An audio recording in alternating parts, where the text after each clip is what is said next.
Okay, it's 2:03. We definitely want to be mindful of everyone's time. We do appreciate you joining us this afternoon. And again, if you'd be so kind as you're joining on, if you could put your name and the organization you may be representing, and again, just share what the tallest building is that you've been in before. As this, we welcome you to the building working group.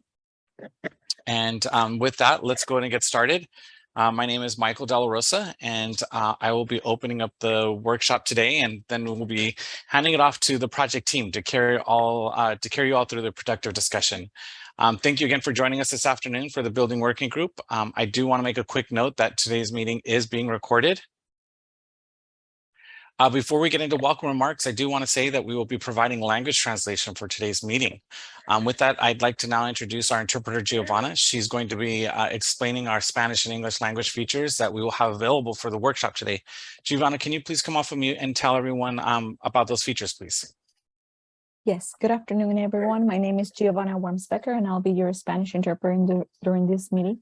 In order to provide language access, this meeting will have simultaneous interpretation from English to Spanish.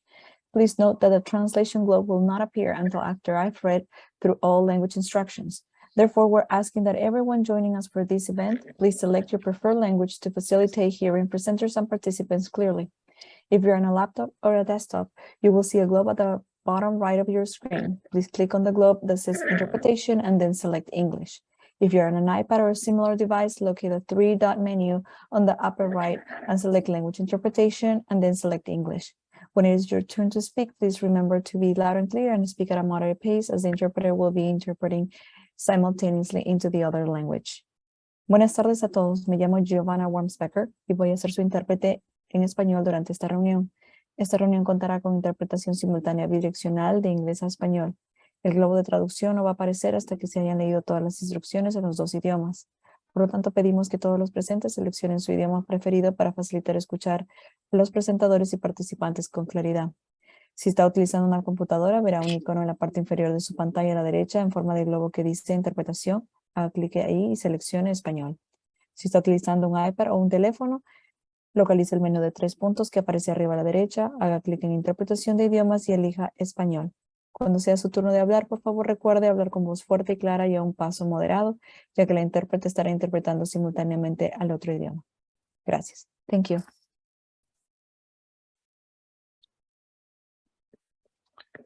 Okay, so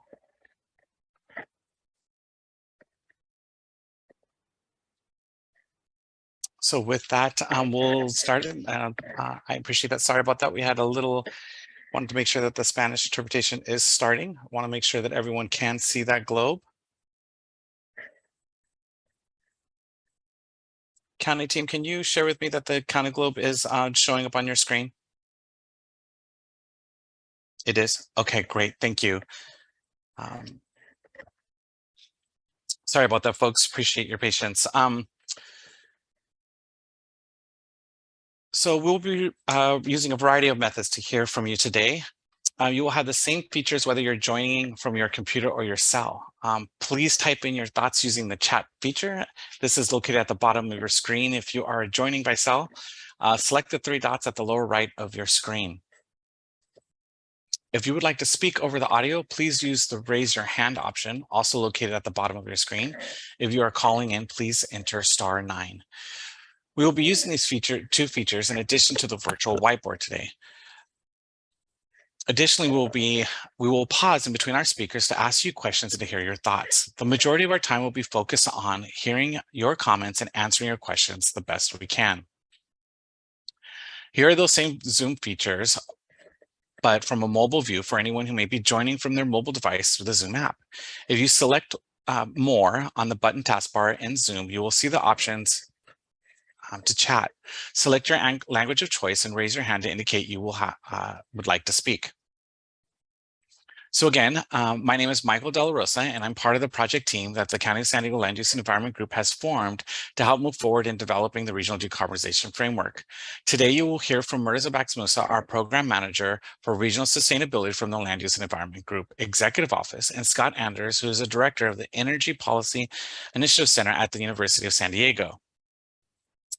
I'd like to take a minute to just set the stage for how these working groups will be structured, where we are today with the framework, and how we will continue to help shape the implementation playbook. We have set up 5 special topic working groups to focus on key emitting sectors and solutions for addressing our changing climate. These will categorize and guide the development of the implementation playbook, with the draft ready by the end of the year. Today, as we are working through the building sector, we would like to hear specific actions that can be included in the implementation playbook as such as specific plans, policies, or activities. Murtaza will give you more context in what we are looking for in a bit. While we're working through the special working groups, we will be utilizing our engagement portals to facilitate these groups. Everyone should have received instructions on registering to the portal. If you have not yet, please do so by going on the engagement portal link. We're sending the link in the chat now. This engagement portal will be the central area where all workshop materials, documents, and notes will be uploaded. You can also see our meeting agenda there, as well as have the space to share ideas and ask questions. The RDF team will be monitoring the site and updating it within 48 hours of each meeting. Please note you will only have access to the working groups that you have previously shown interest in from the interest form that was sent to you. If you do not have access, or if you would like to be part of other special working groups, please feel free to email us at the zerocarbon@stcounty.ca.gov email. For today's agenda, Murtaza will be giving you all a quick recap of what the implementation playbook is and how you will help shape it. Then Scott will give some additional context on the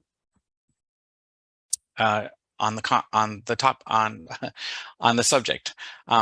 Here would really like to, it's at this point that we'd really like to open up to the bulk of the discussion, hearing from you and your ideas. We will have Rebecca from our RDF team who will be sharing her screen as we open up discussion, and will be taking live notes. Please remember to speak clearly and slowly so that we can be sure Rebecca can capture all our ideas.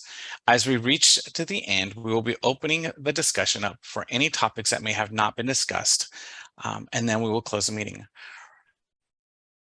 Please, again, I'd just like to remind everyone to put your name and organization in the chat. And now I will turn it over to Murtaza to give us a quick background on the regional decarbonization framework. Murtaza? Hello, everybody. Thanks, Michael. My name is Murtaza Baksamusa. It's good to see you today. The buildings workshop is a topic that is really close to me as an urban planner and as an architect, but it's also for everybody that lives in a city, a very special topic for the implementation playbook. My title is Program Manager for Regional Sustainability, and I've been working on the regional decarbonization framework with this amazing team at the Land Use and Environment Group. Just take a couple of minutes to explain what this integrated regional decarbonization framework is. We're moving from the study to action phase. First, we completed our study by UC San Diego and the University of San Diego's Energy Policy Initiative Center, as was directed by our board. This was a scientific study that looked at strategies to eliminate regional emissions of heat trapping gases. It analyzed and found that half of all emissions in the region in 2035 and beyond would remain unaddressed, even if every local government implemented their respective climate action plans. This is why we need to work together collaboratively. Second, a workforce development study by Inclusive Economics to ensure that we have high quality green jobs. It explores the ways in which the actions to lower pollution from the region's industries can do so in ways that support workers. Both this and the technical report are now complete, posted on our website, and available in all county libraries. And third, an implementation playbook. That is a journey we are on now together. We have previously referred to it as an implementation pathways report, and I'll provide more details in the next slide. Our organizing framework for individual and collective action for getting to zero carbon emissions is this implementation playbook. We are starting with the best practices by learning from measures that governments have already adopted in climate action plans, sustainability plans, and other related action blueprints. However, this is a playbook, not a plan. It does not have enforceable mandates and milestones. It will be a menu of options with plug-and-play strategies organized by the 5 sectors that Michael mentioned. And it will be an accessible resource that can be used by players both in the public as well as private sectors to design, finance, and implement programs, policies, and projects. Now, with the support of University of San Diego's Energy Policy Initiative Center, this implementation playbook that will be presented to our board in spring of next year will provide guidance at 3 levels. We will be drawing out actions that each organization, business, and government can do on their own. Second, we will be building up on those actions, and we will explore community-wide actions for local and tribal governments. And third, because emissions know no boundaries, we will identify those actions from a regional perspective where we can gain efficiencies and greater outcomes with more collective impact when we are acting in concert. Today, we are in the working group for buildings. Really looking forward to it. Looking forward to your ideas for actionable policies, programs, and projects that can be incorporated into this implementation playbook. Through all these topics, there are common themes that we want your feedback on. And when I'm talking about themes, there are 3 levels: at a business level, from an organization perspective, from a governmental perspective. And then zooming out a little bit, what can we do on a regional level collaboratively? So the themes we want your responses to your these questions are: first, what works or does not work based upon your own experience? Second, what are the impacts on underserved communities, positive or negative? Third, what is missing? Types of activities are out there that could include data collection, analysis, including research and development, implementation plans, financial incentives, policies, workforce training, education, and outreach, as well as activities to implement these actions, as well as monitor progress. These questions are here to help guide the conversations. We are looking for actions to implement these decarbonization strategies. We need your ideas on what is out there, what we're missing, and what potential remains in the future. So with this, I'll hand it to Scott to go over some of the topics that we want your feedback on. Thank you, Murtaza, and good afternoon, or yeah, I guess it's afternoon to everybody. Thank you for joining us. We look forward to hearing your thoughts and getting your suggestions on decarbonizing buildings. So I'm going to present some broad information around buildings just to kind of get the conversation started. So first, we wanted to kind of ground and orient folks around emissions in the region. These are the main sources of emissions in our region. Mostly on-road transportation, cars and trucks accounts for just under 50%. And then electricity and natural gas, about 30%. And in general, we'll say that most of the electric and natural gas use is associated with buildings. So of these 3 top categories, about 80% of emissions are accounted for.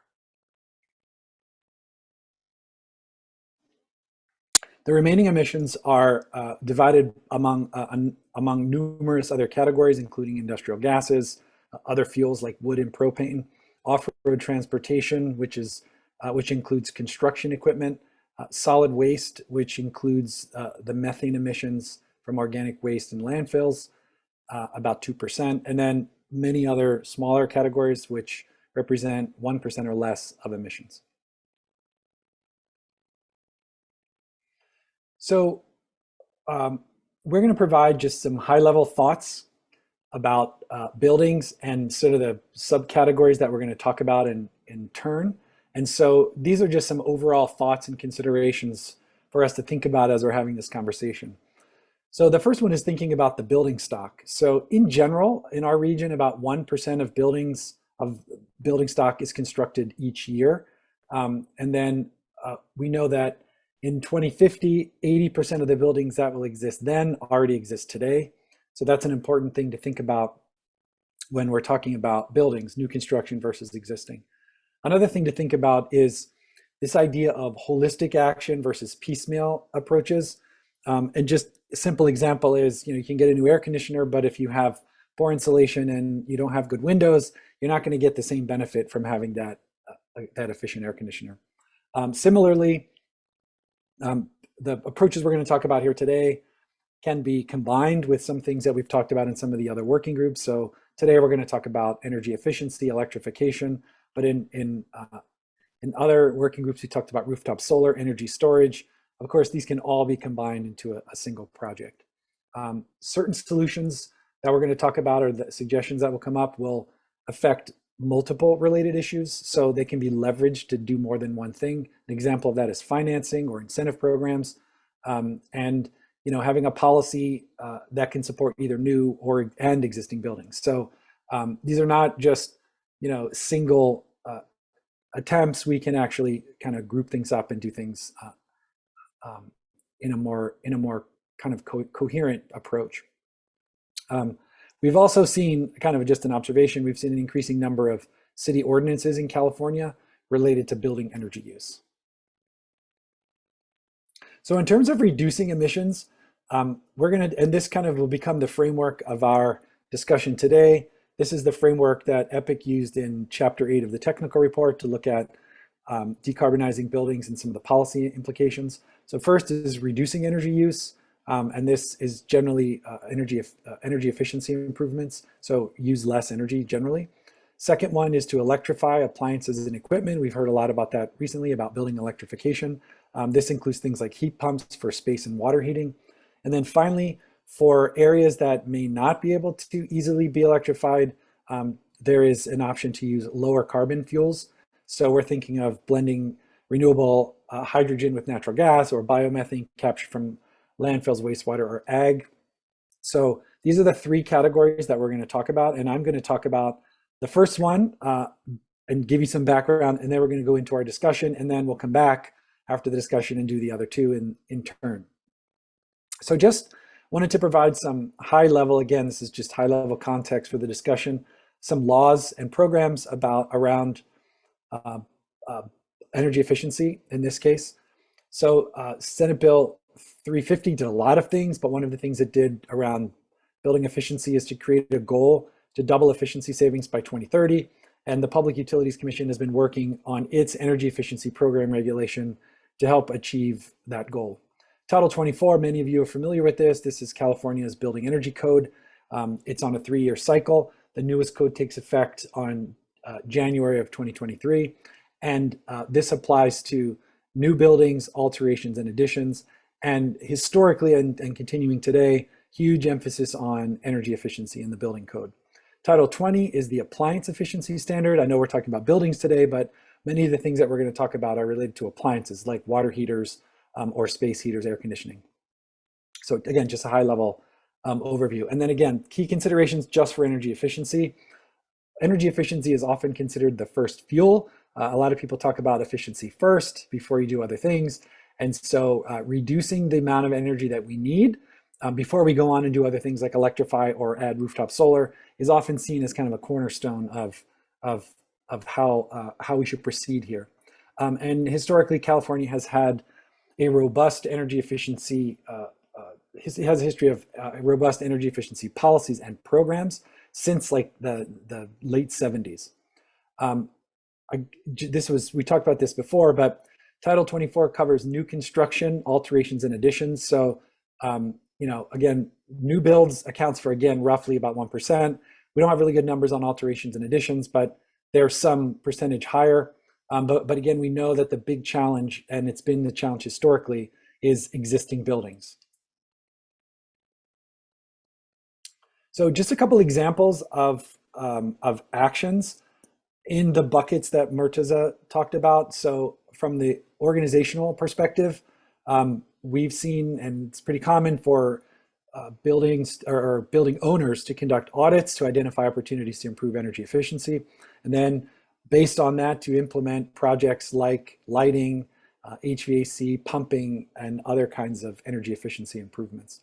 At the community scale, we've seen jurisdictions, for example, conduct community-wide analysis of buildings to determine where the best opportunities are for policies and other kinds of programs and actions. And we've also, as I mentioned earlier, seen local governments adopting ordinances, a broad range of ordinances, but in particular some that require energy performance beyond what is already in the state code for new buildings.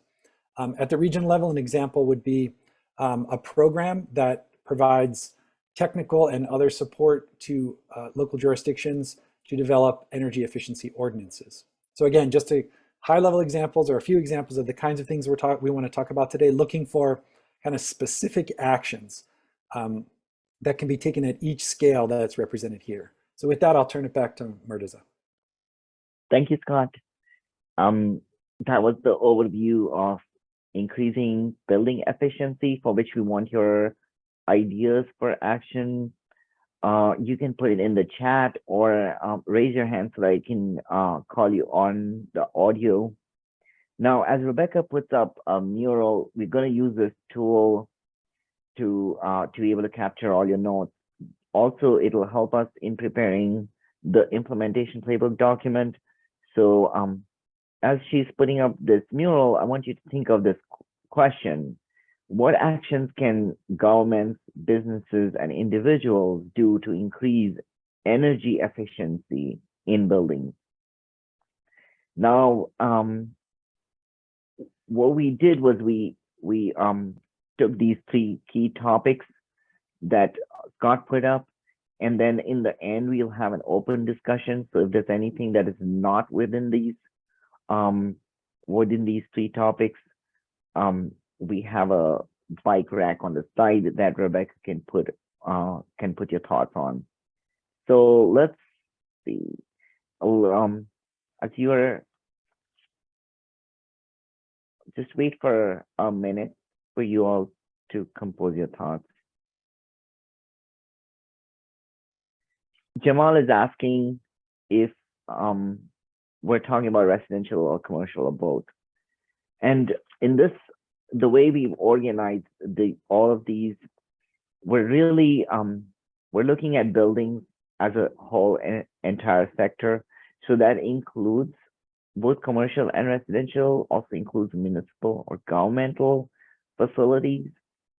And we're trying to see what can folks do both in their own homes and then scaling up businesses in terms of the entire buildings, including office buildings, commercial buildings, institutional buildings, into like going to governmental, and then at a larger community kind of scale where Scott talked about the building code, and see if there's collaboration at a regional level between jurisdictions that have authority over it.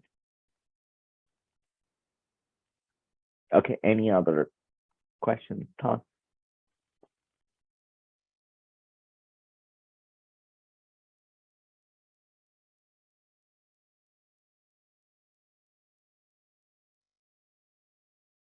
If we don't have that much topic to discuss on this, the next one is pretty substantial. So if I'll make a last call for questions or comments or suggestions. Murtaza, we do have 2 hands up. Nelson, I see, and Carl. Thank you, Rebecca. I didn't see that. I'm sorry. Just a sec. Okay. Nelson, go ahead. Hi there, thank you. Nelson Lamelli, Program Manager with San Diego Community Power. I had a question. Has any of our jurisdictions in the county done a building stock analysis?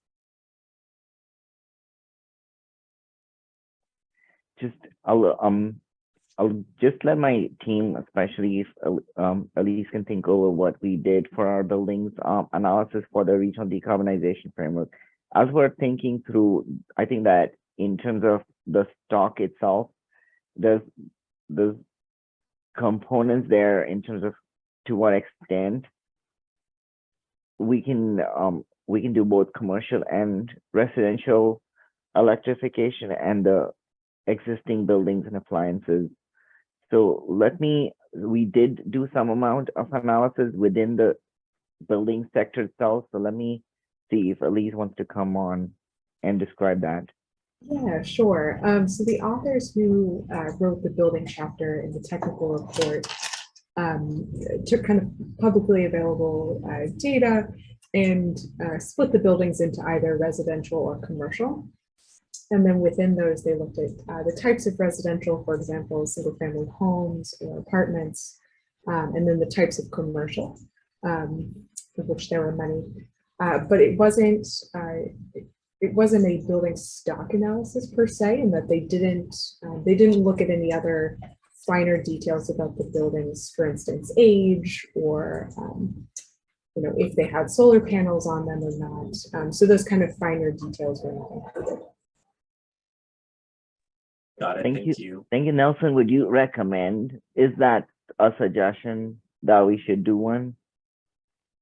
Yeah, I think that would be incredibly valuable both for this effort and also for San Diego Community Power as we start to think about the types of programs that should be offering. Thank you. And there are some folks on this call that do have some experience and research and all that on this topic. So please feel free to jump in, and I appreciate the input I'm getting. It's fine if you don't want to come on the audio, but feel free to raise your hand if you do. I will go to Carl next. Thank you. We talk about audits so far on the chart, and that's good. But we're not talking about what the current incentives are that could be extended to folks, both by means testing and just in general with tax credits that have been renewed. So I think it might be important for us to consider how we do outreach to make people aware of money that is out there and existing that they can make use of to either insulate or change windows. Sorry, the extent of my energy efficiency knowledge is pretty low, but I think in those terms, like even using just those two as prime examples, there should be programs throughout the region that are encouraging people to make use of those funds while they're available. And also, organization-wise, there could be organizations that do try to figure out how to help assist people in disadvantaged communities to make these upgrades to their homes or to properties that they rent from. Thank you, Carl. Appreciate that. We will be discussing some of the incentives, but I'm not sure it's got to do with the efficiency. I think my thought is that those should be connected, should be linked, so that when we're doing electrification, we're also looking at the whole envelope of the building, especially in low-income areas. So like we're not having too much of infiltration fear on essentially wasting energy, while at the same time we're kind of trying to warm or heat a home. All right. I'll just quickly go over a couple of questions, comments on the chat, and then come back to you, Serena. Wendy says, excellent point here on regional support. We could do is a plug and play electrification reach code for San Diego cities, including cost estimates, so that they can go through the regulatory process. Point taken, Wendy. This is the kind of feedback we're looking for. And specifically, if you can give us examples of which kind of cities that could benefit from it, it'll help us in kind of putting together what kind of resources it would take to get this done. Also, Mary says, I don't hear a lot about window attachments for energy efficiencies. These are low cost and easier to do than replace like entire windows. Thank you, Mary. If there's any follow, oh, there she is. Okay, so we will follow up on this. She's got links, documents, studies. I really appreciate that. We're gonna link it to that a resource for that in terms of the implementation playbook so that folks that want to follow up can do so. All right, I'll go back to the queue. All right, Serena, your turn. Thank you. Good afternoon, everyone. Serena Pelka from Climate Action Campaign. So looking specifically in terms of energy efficiency, I have seen a policy called minimum efficiency standards for rentals. I think they've done it not in too many cities, but I saw a case study from somewhere in Colorado. And it basically is a policy for existing residential rental properties that requires the property owners to meet a minimum efficiency standard for their building before they can, receive or renew their rental leases. And obviously this would need to be paired with strong tenant protections, but I think that kind of, that policy approach could be effective. It's something new I've seen. I'm happy to share a resource for that, but something related to efficiency specifically, and for folks who are renters who might not have control over their appliances and installation and things like that. Thank you, Serena. We'll really appreciate it. I think we've put out our email addresses, but in any way, you also have mine and anybody from my team. So reach out and we can make sure that is included in how we put this playbook together. All right. I don't see any other hands raised. So final call, because we have a substantial topic ahead of us. All right. One last call before I switch. All right. Thank you, Rebecca. We'll turn that mural back over to the presentation. And having heard about building energy efficiency, we will be now talking about electrification. Great, thanks, Martiza. Yeah, so we're going to do a similar approach here, just a few slides, couple high-level comments and context for the discussion. So similarly, we will talk about electrification laws and programs. The Title 24 we mentioned in the previous section, but there is a trend in code in the last few code cycles toward electrification, on-site renewable energy, and energy storage. But for our purposes here, we're really focused in on that electrification piece. There have been some bills passed in the last several years around building decarbonization, electrification of which is an important piece of that. AB 3232, so it has a goal to reduce building stock emissions by 40% below 1990 levels by 2030. And these are incorporated, the performance and the emissions are incorporated into the biannual integrated energy policy report put out by the Energy Commission. AB 1477, so it seeks to decarbonize buildings by replacing natural gas end uses through a variety of things, including deploying technologies like heat pumps. So again, just high level, some things happening at the state level as a backdrop. Some other key considerations are for electrification are the costs and the resulting equity implications of electrifying buildings. So there are high costs, both in upfront costs and potentially ongoing. We've heard stories of potentially folks needing to upgrade their electric panels to incorporate electrification, among other things, including EVs. So this is some issues that we've heard. There's a question about workforce implications. Martiza mentioned the workforce report that was done in conjunction with the technical report. So question, is there additional training needed to scale electrification, certification? Do we have the workforce that are needed for electrification? So it's a question maybe for your thoughts. One potential downside to electrification is that heat pumps use chemical refrigerants, and we know that refrigerants are powerful greenhouse gases. So we just have to be mindful of that potential outcome and plan to, and just make sure that we don't create an additional source of emissions by trying to eliminate emissions in buildings. Excuse me. And efficiency, we talked about that in the first topic, but it's not really, it really applies across the board. So having having an electrified appliance clearly has greenhouse gas benefits, but there are energy efficient ways to do electrification. So just wanted to point out that connection. And then we've heard concerns about electric reliability. So as we electrify both transportation and buildings, we know there's a need for additional generation capacity and grid flexibility. So again, just some thoughts and key considerations around electrification. Next slide.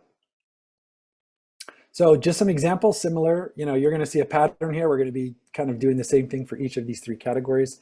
And for just examples of electrification at the organizational scale, similarly, we've seen organizations auditing facilities to identify opportunities for electrification, and then developing plans around converting appliances and equipment to electric in existing buildings. At the community level, we have several jurisdictions in our region who have adopted an ordinance to require all electric new construction. We've also, in a similar way, seen incentives provided for those buildings. We heard one of the commenters talking about, trying to ensure that the word gets out. There's a lot of funding coming down from the federal government, state government as well in our case, and so making sure that people have access to those and potentially new programs in our region. And at the regional scale, one of the commenters talked about conducting a building analysis in the previous discussion, but that's certainly something that could be done. Building stock analysis, which could inform many, many things, and could be something that informs programs and policies and other actions around electrification. And in other parts of the state, either at the region level or at the community level, we've seen task forces convened of experts and community members to develop a plan or a strategy around electrification. So again, just some examples to kind of get the creative juices flowing. Just a reminder again, looking for specific actions that we can take in each of these scales of action. So back to Martiza. Thank you. Thank you, Scott. So we covered energy efficiency, and now we're on to electrification or reduction of gas within buildings. So in terms of, as Rebecca puts out the mural, I want you to once again think of the question for this topic: what actions can governments, businesses, and individuals do to electrify building systems and appliances to reduce building emissions? Before I turn it over to discussion and comments, because I know that's going to come up, there are a couple of very recent updates, and I was thank you for so many of you for sending us the CPUC ruling, for example, from 2 weeks ago. Jim, thank you for that. It basically, the California Public Utilities Commission voted to eliminate subsidies that were incentives of new gas lines to new buildings starting off next year. We also got notified about the last week's ruling from the California Air Resources Board that prohibits the sale of new gas furnaces and water heaters that will begin in 2030. So homes will be required to install zero emissions in alternatives such as electric gas heaters. Now, that doesn't mean that they will disappear. It just means that in 8 years, there'll only be zero emissions replacements of old furnaces and water heaters as they break down and will need replacement. The California legislature also allocated rebates to help residents make switch to zero emissions technology. Those were the updates, recent updates from state law. And I see a couple of hands, and I also want to acknowledge Rimga that joined us. Hi, Rimga. Appreciate all of you. Hi. Rimga from Solana Beach. I want to also acknowledge the other cities. I'll do that agencies in a minute, but you asked a question about home energy score program. I'm not sure if that's on energy efficiency, which we discussed, but it's okay. We can bring it up in this as well. Just before, and thank you for sending us the link. Just before I call on Wendy, just be I queue you up, I wanted to read out her question. Can the team please comment on the CARB's 2022 FIP? If you can just explain to us what that means. That limits sale of water heaters and air heaters in California after 2030. All right, go ahead, Wendy. Thank you, Murtaza. I actually wanted to follow up on both Carl and Mary's comments from earlier today under efficiencies. And Mary started with, I don't hear much. And Carl started with, word needs to get out on. And my comment is on general education. Education about not just funding, but education about the whole concept down into the community. I can't tell you how many people I run into that have no idea the benefits of a heat pump in their home. And I think that it's nice to talk about this in a policy forum, and that's great. But I think that, for instance, EPIC and Scott's group could do a great service to this community by making sure that every cap that they're involved with includes a building electrification line item, so that gets pushed down to the local communities. We have to talk about it if it's on our caps. So that's my comment: education, education, education. Thank you. And Wendy, could you explain what is FIP and what you meant by that ruling? Actually, you answered the question before I asked it. Okay. It's a state implementation plan for CARB. That's all. That's what it is. Okay. SIP. Okay. Thank you. All right. So I'll go to Carl, and then I'll come back to the comments in the chat. Go ahead, Carl. Thank you. So I placed in the chat a link to a program idea I had for our community choice energy aggregators, but this could be implemented by any city.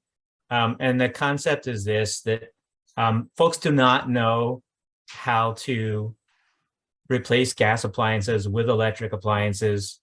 They're not aware of what it takes to make the changes to their home, either at the electrical panel or the additional wiring that they need. Yep. And so what we find is, in most cases, when a gas appliance burns out, an appliance repair person shows up and takes them down the path of least resistance, which is to replace it with another gas appliance. So one of the best ways that we've been talking about in the electrification space for a long time to help people make the transition in electrification is to prepare their home ahead of time before that appliance burns out. Now, we have these new burnout ordinances statewide that CARB is signaling by 2030. So what we should be doing is reaching out to disadvantaged communities and stating to them, we have $2,500 for wiring of your house incentives that are ready to go. We have up to $4,000 of panel upgrades that could be done on the backs of federal incentives. And so the idea that I've linked here is the idea of an electrician going out and doing an audit, also giving an appraisal of piecemeal a la carte, what it would take to do each of the appliance upgrades wiring, and then also the ultimate implication that has on the panel. So that, you know, the third or fourth appliance upgrade also requires a panel upgrade. They also track that and put it all in an estimate. And this allows homeowners to have a very clear understanding with a real estimate that they can call that electrician back and say, let's do it. And that allows the electrician to also explain the current incentives that are available. And in many cases, these homes could get this work done fully paid for by the federal government. So now is the best time for us to start a program like this and get the homes to be all electric ready. And then folks can just replace their appliances as they burn out, which is a much more cost-effective way for them to do it than to have to just replace the functioning appliance. Thank you, Carl. Okay, I'll go to the comments in the chat, and starting with Mary's. And Mary would like us to remind us that heat pumps can be used for cooling as well. it's an energy source. So yeah, thank you, Mary. As to Anne says, hi Anne, welcome back. So Anne suggests to Wendy's suggestion, general education because we're talking about how there can be public awareness about heat pumps, etc. Most people are not familiar with these at all, especially when, like, now that it's so commonplace, you can just go to any Home Depot and pick up an electric. And with the costs that are kind of, as there's more adoption of these, it becomes way more cost effective as well. In terms of Jose, okay, Jose, your comment, the most important thing communities and local governments can do is intervene with CPUC. I assume that means the California Public Utilities Commission, before it implements NEM 3. I think you got to explain that to us, which will impose fees on anyone who makes their own electricity. This is the opposite of what should be done. And then Mary says, regarding the electric panel, it's good to educate folks on options to upgrade panel, upgrading panel, which is expensive. I'd like to learn more a little bit about this, because what we're hearing is some of the electric panels, especially in lower income areas, do not have the ability in terms of the voltage to handle electric vehicle charging in home. But that could be, once again, part of a home hall retrofitting. Okay, I'll go to Dylan. Thank you for coming to every one of my our workshops. Appreciate your attendance. Yeah, my pleasure. I find them very educational. So thank you for having me. For electrification, some of the things that have been mentioned by some of our teams at SDG&E and some other contractors and everything that I know is the permitting process for especially panel upgrades, and just a lot of other appliances and facilities that need to go into homes around electrification. Some type of streamlining of that permitting, whether that be non-discretionary by right permitting or something like that. I think that would be very helpful for the timeliness of getting a lot of these new heat pumps and new panels and all of that put in. Just as I think somebody spoke about earlier, when somebody's water heater or anything like that goes out, the gas powered ones are the easiest to get and they're cheaper. So anything that we could do to speed up the process would be very beneficial, including the permitting for any of those upgrades from the local municipalities. Thank you. Thank you, Dylan. When you say permitting, is it like residential or commercial or both? From what I understand, it's both. It takes Okay. a good amount of time for folks to actually get their permits and to go through all of that. So anything to make that easier would be great. Thank you. So looking at residential permitting, whilst we're on that permitting, I did cover this in the energy generation sector. Just want to kind of remind folks that SB 379 was signed into law, which would require every city, county, and local government to implement an online automated permitting platform on residential solar energy systems. It would verify code compliance and issue permits in real time for residential solar energy. Whilst I was reading, thank you. Serena, did you want to come back on? Sure, thank you. Okay. And let me know if any of these topics you want to hold until the end. First, I'm glad to see that there is a square on here to adopt all electric new construction ordinances. I think that's critical for electrification. Also, in terms of funding, I think something that would be beneficial, since we're seeing so much federal and state funding, would be some kind of regional program that makes that funding accessible for everyone. Accessible in terms of, we all know that trying to fill out the paperwork and figure out what incentives you qualify, what rebates you qualify, all of that is so complex. So if there's a way to streamline that so that it's extremely simple and accessible across the region, would be hugely beneficial, because cost is one of the major barriers. And for electrifying existing buildings, I think it's critical that our policies prioritize our communities of concern and make sure they're not left on gas infrastructure as it's phased out. And so with that prioritization, like I said, we can't just be thinking about homeowners and property owners. We need to think about the huge majority of our population that are renters. And so tenant protections need to be part of all of our electrification policies and approaches. Thank you. That's well. So in terms of equity consequences, it's really important that we think about like renters, apartments, how they electrify and what kind of benefits they accrue when there's remodeling, there's not displacement. So let me kind of like, I hope that captures your thoughts. Is like we got to look at it from that perspective as well, from low income tenants that could be displaced when this kind of rehabilitation occurs.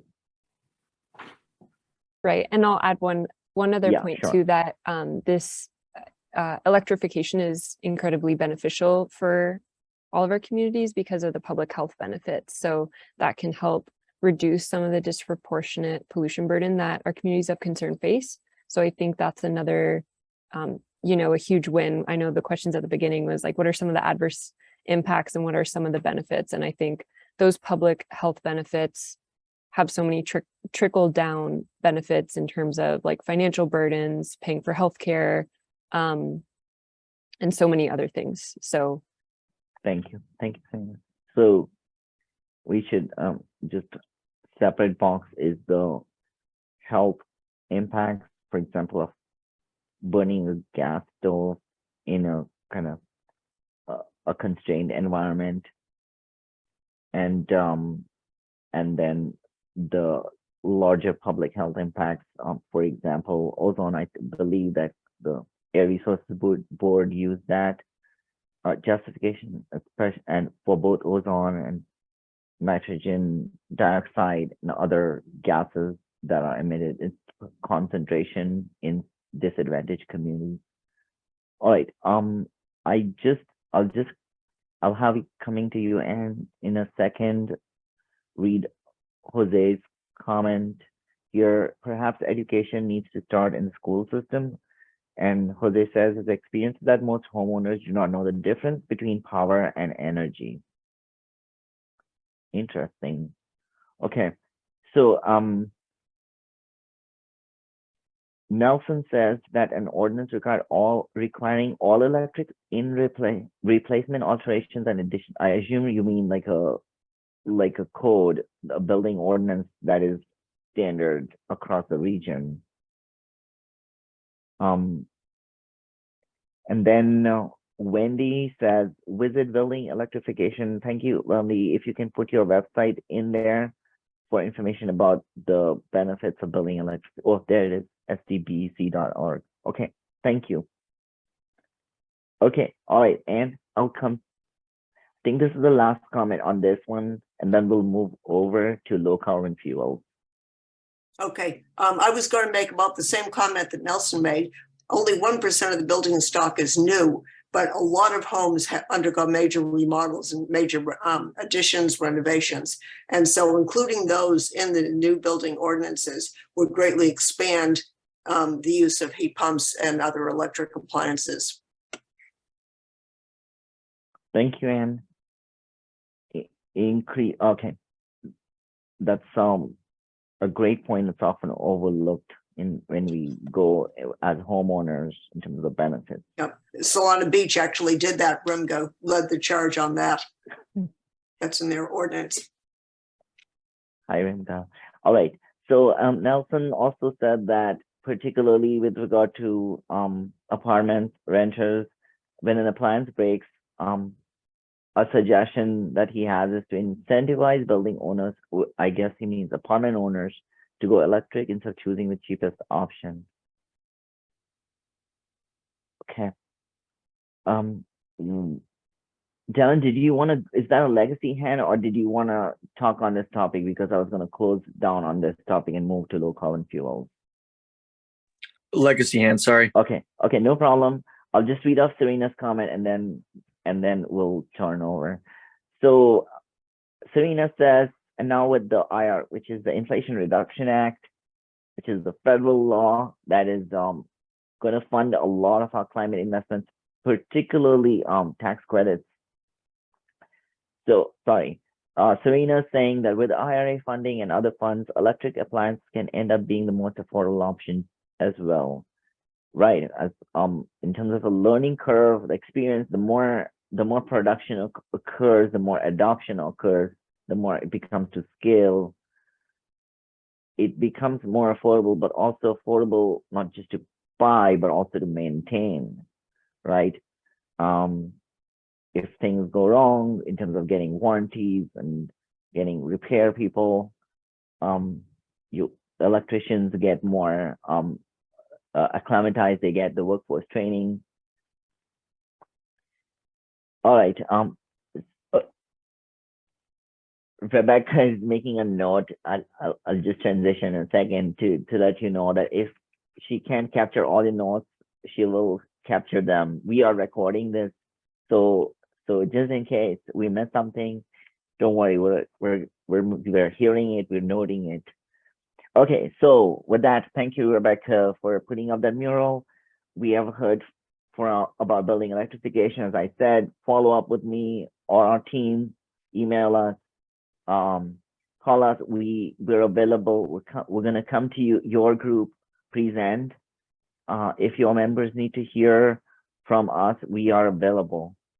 So now that we've heard about building electrification topic, we will turn it over to Scott for low carbon fuels. Go ahead, Scott. Thanks again, Murtaza. So thanks again to all of you for the robust discussion. Lots to talk about, good suggestions. So I guess in the logic of our three categories here, reduce if you can, electrify if you can, and if you can't, use lower carbon fuels. And so that's kind of where we are here. And so some of the state action, there is Bill 1383, which seeks to reduce methane use by 40% by below 2013 levels by 2030 and use captured methane to the extent possible. Senate Bill 1440 requires the CPUC to take specified actions to set biomethane procurement targets if it's cost effective and complies with other laws. And Senate Bill 1369 calls for an increased use of renewable hydrogen for energy storage and end use. So some things happening around the state for low carbon fuels, but again, just as a backdrop. Next slide. So some considerations for the discussion is currently we have a relatively low supply of low carbon fuels like hydrogen or biomethane. And those lower carbon fuels have a higher cost compared to other liquid fuels and can have an efficiency difference compared to electricity in terms of kind of life cycle cost or life cycle energy and emissions. I mentioned earlier, but low carbon fuels are a potential solution for hard to electrify sectors like the industrial sector. We talked about this similarly in the transportation working group, similar kind of challenge for certain vehicle types to electrify. Low carbon fuels can serve that need as well. And there's potentially a trade-off between low carbon fuels and electrification. Some people argue that using low carbon fuels kind of prolongs the natural gas infrastructure because we're likely going to be blending fuels, or at least that's one possibility. So again, just pointing out some pros and cons of what folks have said. So next slide. Just some examples. And by the way, I should note that this category or this discussion topic, there are relatively few examples, particularly in our region. And so, again, in the context of buildings, in the context of vehicles or transportation, it might be different, but in the context of buildings, we've had relatively few examples. So we're eager to hear your thoughts on this and examples that you know about in our region or potentially other regions, again, focused on buildings. So at the organizational level, identifying those hard to electrify end uses and determine the feasibility of low carbon fuels, similar to the other kinds of audits we've been talking about. At the community level, doing some analysis on the hard to electrify sectors and the potential need for those sectors to use low carbon fuels like the industrial sector. There's also some commercial, there's parts of the commercial sector too that could also potentially use low carbon fuels. And then on the regional scale, similarly, convening a task force to talk about the low carbon fuel supply for building end uses. Again, we've talked about this on the transportation side too, lots of overlap and not really overlap, but lots of kind of synergy across and among the pathways that we've been talking about, the decarbonization pathways. So yeah, a task force on low carbon fuel could just as easily be talking about transportation as well. So again, just a couple examples. Love to get your thoughts, interested in specific actions that we can take in each of these scales of implementation. So with that, I'll turn it back to Martiza. Thank you. Thank you, Scott.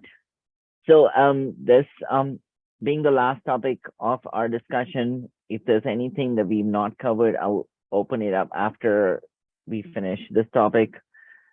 As Rebecca puts up the mural, once again, I want you to think of this question: what actions can be taken to utilize low carbon fuels in building systems and appliances to reduce emissions before electrification or in hard to electrify systems?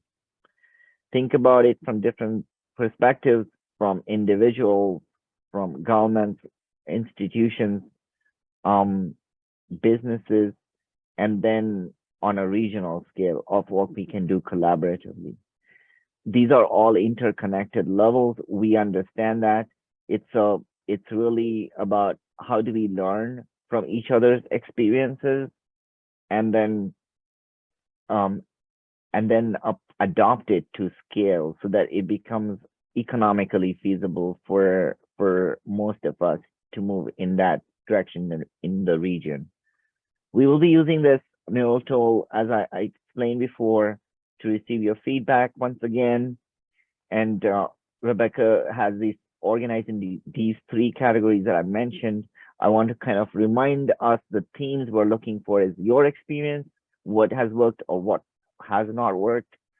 The second theme we're looking for is disadvantaged communities, positive, negative impacts. And the third theme we're looking for are gaps in our knowledge base. Is like, what do we not know? What should we research further? All right, with that, I'll do the same thing.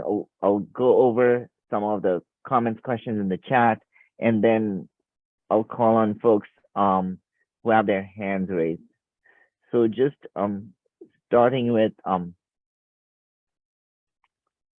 there was Carl that put up a comment. I'll come to you, Carl.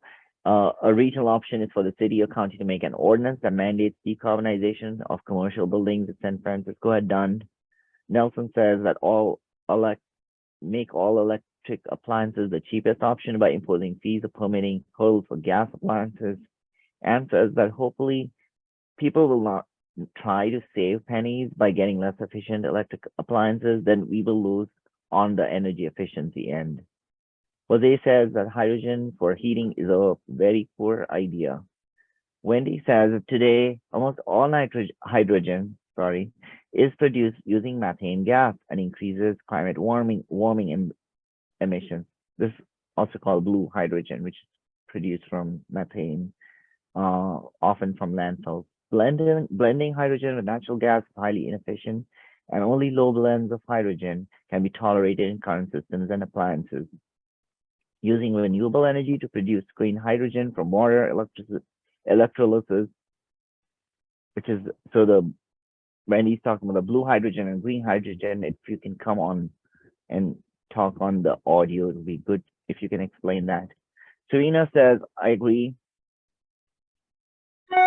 with Jose and Wendy. Anne says almost all building electrification in San Diego County has no need for alternative low carbon fuels. Jose says local governments should not allow any pilot projects to blend hydrogen in the gas distribution system. Mary says that this is not an alternative fuel, but we should be looking at networked geothermal systems. So these systems also provide benefits regarding the grid stability and she's put in this network geothermal system. GeoGrids, really interested in this topic. Thank you for this, all these resources, Mary. If you can also send it to us in email or some other form, we're going to capture this, but we also want to make sure that we have the backup when we are putting this together. And particularly if there's solutions here in San Diego that have worked, examples or experiences of people with using these geogrids, that would be very helpful. We're looking for actionable items. And Jose says, to Wendy's point, because of the low volumetric efficiency of hydrogen, 20% blending only reduces carbon dioxide by 6%. Okay, so I'll turn it over to the audio channel for a minute. Carl, your hand has been raised. Thank you so much for your patience. Go ahead, Carl. Yeah, so two quick things.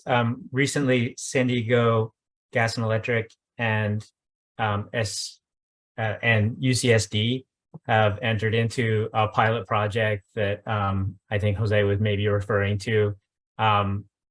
We happen to think that that's a very bad idea. That is prolonging the gas cogeneration that UCSD needs to try to handle.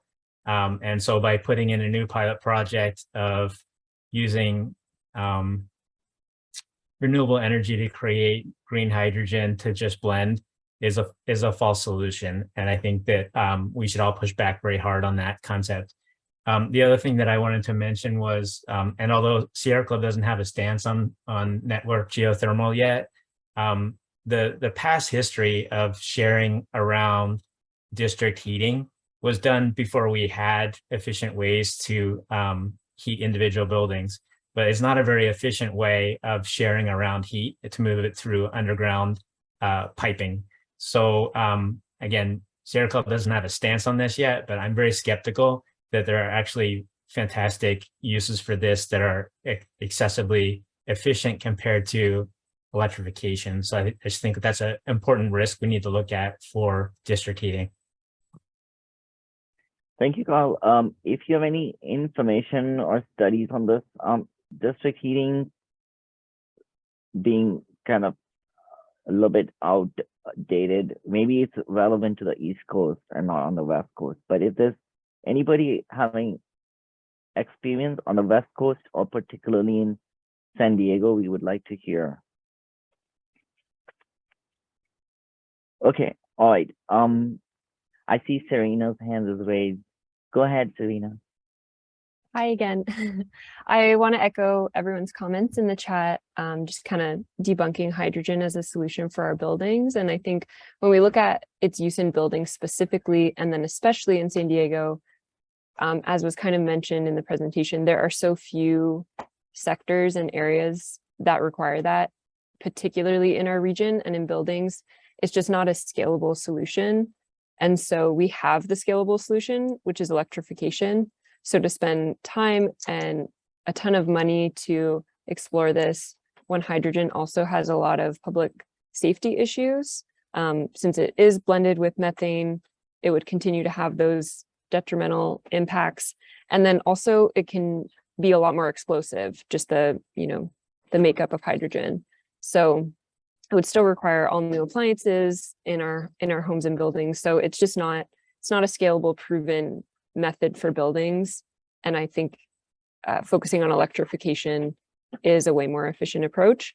I think geothermal, as Mary brought up, can be an area to explore, especially when we're thinking about other industries that can support high quality jobs, high paying jobs for folks who currently work in the pipe fitting industry. So I don't support hydrogen as a path forward for buildings. And I think we can look at other alternatives, but really stick with electrification as the proven path forward. Thank you, Serena. Appreciate your points. I think Serena's question is about whether blending hydrogen into the natural gas system actually, whether it has any benefits in terms of either resiliency or the system itself in terms of what does it do in terms of reducing carbon dioxide. I want to also, Joe sent us a point about Stanford University because I asked about experiences on the West Coast. So thank you, Joe, for reminding, and thank you, Joe, for sending me all those background information from Professor Mark Jacobson at Stanford, who is leading some of this effort around the nation, but also the example of how Stanford University, the campus itself, has a centralized heating system, and it's basically off. It can be off the grid, probably pioneering in the nation. Thank you. I'll look into that.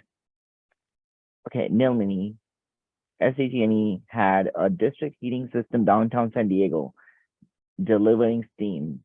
Not sure about that. Thank you, Nilmini. If somebody has information about this, please feel free to either put it in the chat or come on the audio, because we are interested in learning about how the system worked or did not work.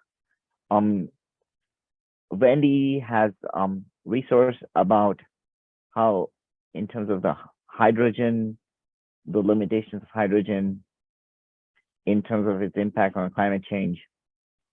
And Carl suggests that from a philosophical perspective, I think that district heating reinstitutionalizes utility monopoly for heating and cooling. Okay, so I think I see Nelson's hand raised, but I do still have the question that I'll be researching the Stanford University and downtown district heating experience. So those two, we still have to follow up on that. Okay, Nelson, go ahead. Thanks. I think you captured a little bit of this in the community under exploring the use of low carbon fuels in hard to electrify sectors. One in particular that comes to mind is airplanes and air travel. So trying to explore how we can partner with the airport to explore possibilities of low carbon fuels in air travel. I agree with everyone everything that everyone has been saying here about I don't think there's a place for low carbon fuels in a residential or end use space like space heating or cooking or appliances or anything of that sort. But I think as we continue down this path, I think towards electrification, there's a place for low carbon in those really, really hard to electrify areas, at least until our battery densities get better for airplanes. But that was one that came to mind. I also think that for low carbon fuels, if we're exploring at all the possibility of hydrogen, I think it's important to note that any hydrogen that is generated from electrolysis or green hydrogen needs to be generated with renewable energy. So we can't be burning natural gas to be generating hydrogen, because then what's the point of that? So it's important for us to make that note there.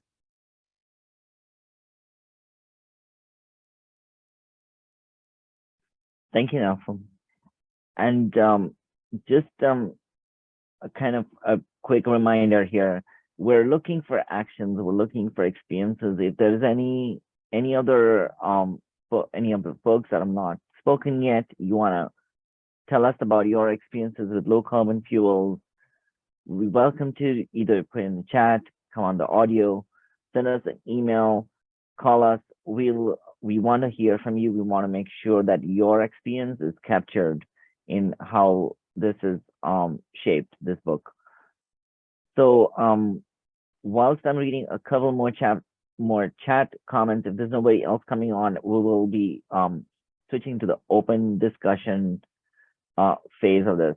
So let me quickly go over Carl's kind of, I think, rebuttal here on Stanford, whether I think his thought is it still uses gas in its cogeneration system. So even though it has its own microgrid setup with a district heating system,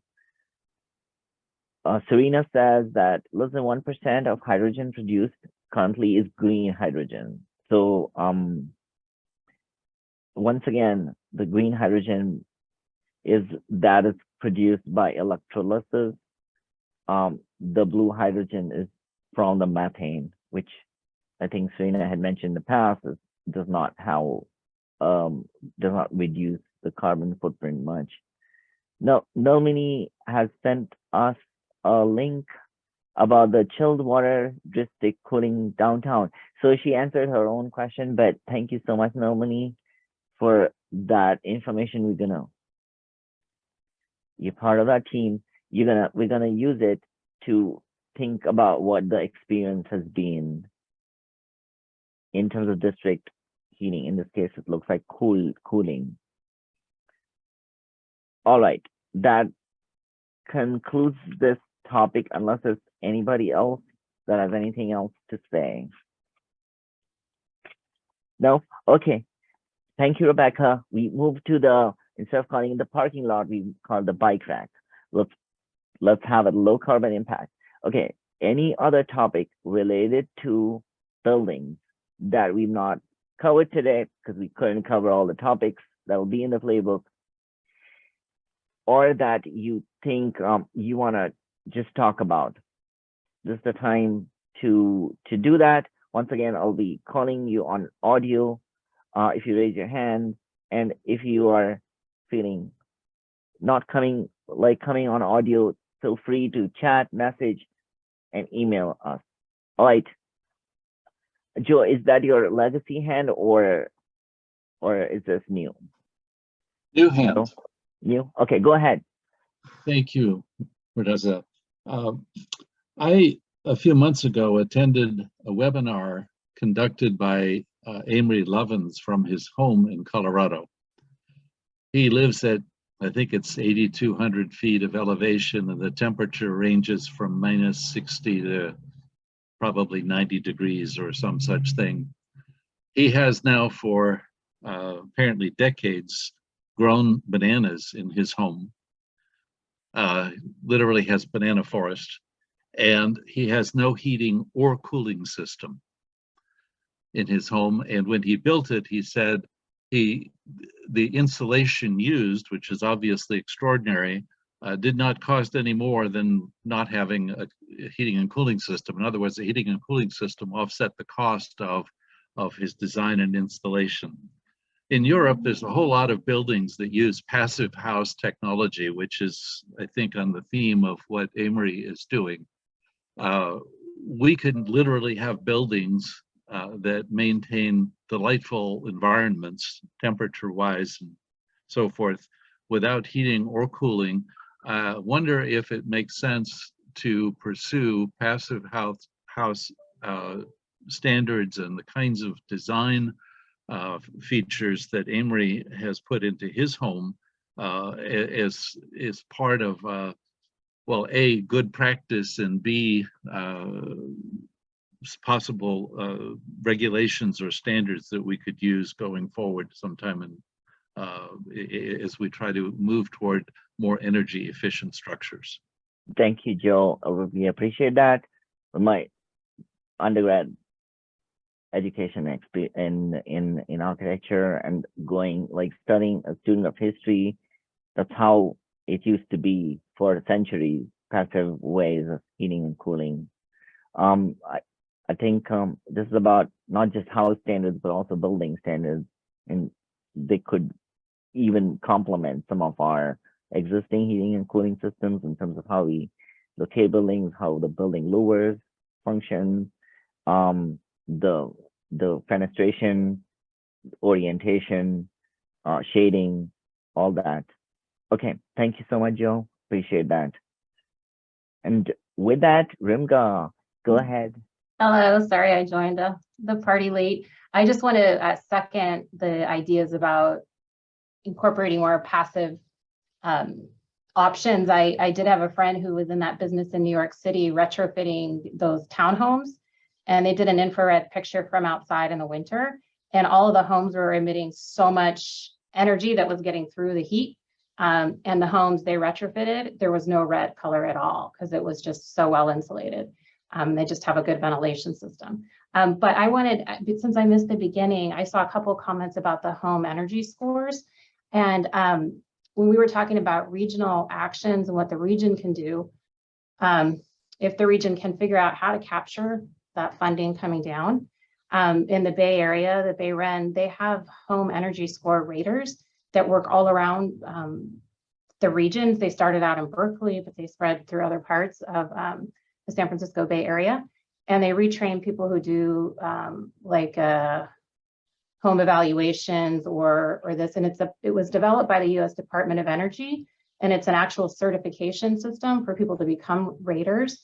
And there's different policies throughout the United States that require home energy score ratings, either at time of sale or at time of refinance or at time, there's different trigger points you can pick. And it goes into even the MLS data or before renovating. And so it's more performance-based, and it could be a way to address the existing housing stock that's already built. So anytime it changes hands or gets rented or what have you, there could be a trigger. And we'd have a region of qualified home energy score raters, because we were looking, could we do something like that in Solana Beach, but we don't have access to home energy scores. That would be a big help that the region could provide, I think, to all the cities. Outstanding. Thank you, Imga, for that suggestion. We'll just process that, what it would take to kind of work with the MLS listing service to kind of provide a regional resource for that kind of, and especially if some other places have done it, we could make a collectively large impact. Thank you so much, Imga. You always make such brilliant suggestions. You're making this implementation playbook very easy for us on regional action. Thanks for having me. Of course. And just if you have any of those things like written out anywhere in terms of the links or resources, just feel free to email me anytime. We don't mind receiving information and collecting it right now. Critical. Okay, so I do see, I'm not sure, Joe, if this is your hand from before, but I see that you also commented on the chat. Why don't you come on and on the audio in terms of just Joe? Okay. Yes, sorry, I forgot to put my hand down. No problem. I'll just Joe's put his comment there. I want to do one final call for any questions or comments we did not cover today. In terms of buildings, anything related to building, we talked about reducing energy. We talked about how do we take that energy and make it less carbon intensive.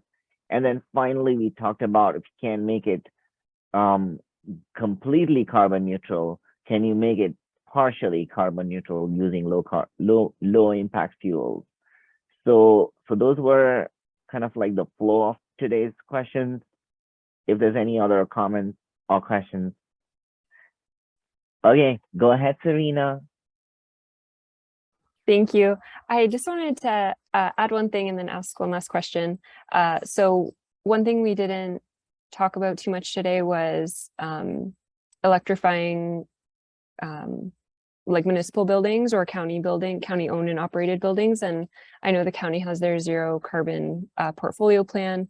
And I think that's a critical component for this, because it can show other building owners, whether they're commercial or residential property owners, that the county or whatever jurisdiction it might be, that they are taking action to retrofit their own buildings, and just kind of show like proof of concept. This can this can work for a variety and range of building sizes and building types. So I think that's something that will be important, and also touches on kind of like the education component. You know, you can use the county or whatever jurisdiction it is across the region, they can use their own buildings as an education tool and demo site. And then I did want to ask about the existing buildings electrification report that the county is working on. I did see that the timeline for that was expected to be completed towards the end of 2023. And so I was just wondering if the public will be able to view that, and when that first date for the public to be able to review that will be. I know it was just kind of initiated at the Board of Supervisors, but when we could expect that in the spring or in the summer. Thank you, Serena. Okay, first, that quick question, we'll have to get back to you on that. Our planning and development services is going to be leading that effort for the unincorporated area of the county. And going to your question about facilities, thank you for giving a shout out to the Zero Carbon Portfolio Plan. Our Department of General Services worked on it.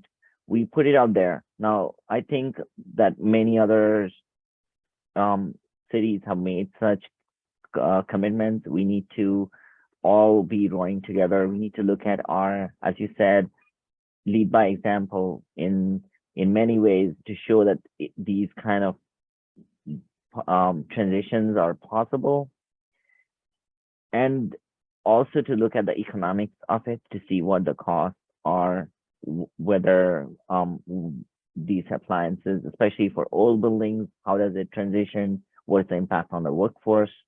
So there's a learning experience here that we can all benefit from by acting as the government. I think Rebecca put that in the blue column. We appreciate that. Now, I just want to kind of, as I'm ending this, think about implementation, because that's where the real rub is. How much does it cost? Who pays for it? Whether it turns out the way we expected it to turn out? Those are kind of critical questions in implementation, both in terms of building electrification, as well as in terms of the fuel use, in terms of the impact on equity and workforce. So it's really the kind of, it's not just about talk, it's about the walk. How do we do this? How do we do it in a way that kind of gets the results that we said we wanted to get? So with that, those are my kind of like final thoughts. I don't see any other hand up, so I'll just kind of conclude. My last comment is really about the California Climate Crisis Act.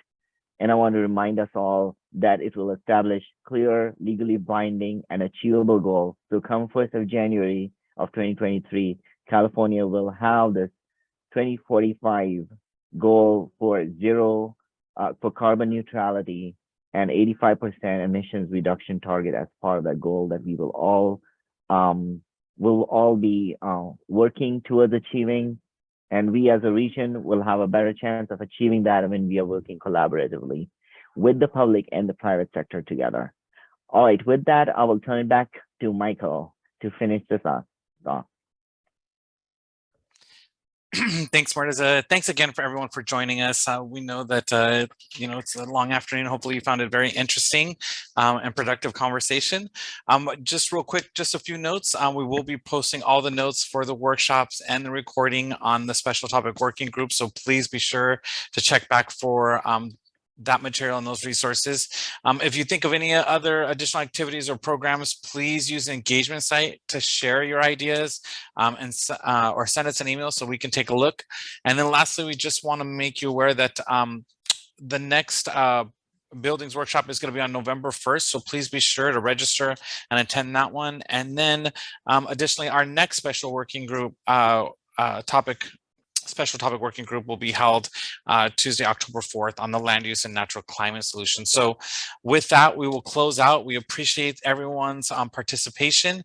And again, please feel free to email us and send us your suggestions and ideas, and we will be sure to respond. But again, thank you so much for your time and participation. With that, we would like to close the meeting and wish you a good afternoon. So thanks so much. Bye-bye.